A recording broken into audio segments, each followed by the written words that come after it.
Ready అవ్వడానికి పడేంత time అన్రెడీ అవ్వడానికి అస్సలు అవ్వదు కదా. పొద్దున్న నుంచి నేను 2 అవర్స్ తీసుకునేసి శారీ, జ్యువెలరీ అండ్ సెట్ చేసుకునేకి 2 అవర్స్ పట్టేసింది. అన్రెడీ అవ్వడానికి జస్ట్ 2 మినిట్స్ పట్టింది.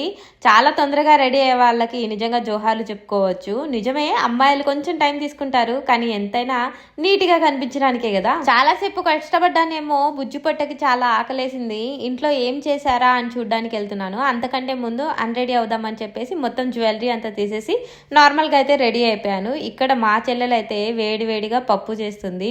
మా ఇంట్లో ఈరోజు స్పెషల్స్ చాలానే ఉన్నాయి, కానీ అంతకంటే ముందు నాకు ఆకలిస్తేస్తుంది కాబట్టి రెడీ అయిపోయినవి తినేసేయాలి. సో వేడివేడిగా పప్పు అండ్ అలాగే వైట్ రైస్, అలాగే పులిహోర ఉన్నింది. ఇంకా తాలింపు కోసం ఇంకా ప్రిపేర్ చేస్తూ ఉన్నారనమాట. అయితే నేను మంచిగా తినేసి హ్యాపీగా ఒక స్లీప్ వేసేద్దాం అనుకున్నానా. మా చెల్లెలు ఇంకా రేపు నువ్వు మీ అత్తమ్మ వాళ్ళ ఇంటికి వెళ్తున్నావు కదా, వ్యాక్సింగ్ థ్రెడ్డింగ్ చేసేయని చెప్పి అడిగిందనమాట. సో ఇంకా చెల్లెమ్మ అంత ముద్దుగా అడిగిన తర్వాత తన పనులు చేయకుంటే ఎలా, సో స్టార్ట్ చేసేసాను అనమాట. నెక్స్ట్ బ్లాగ్ లో చూసేయండి. మా వీడియోస్ నచ్చుతున్నట్టయితే లైక్ చేసి ఫాలో చేసేయండి. ఎంకరేజ్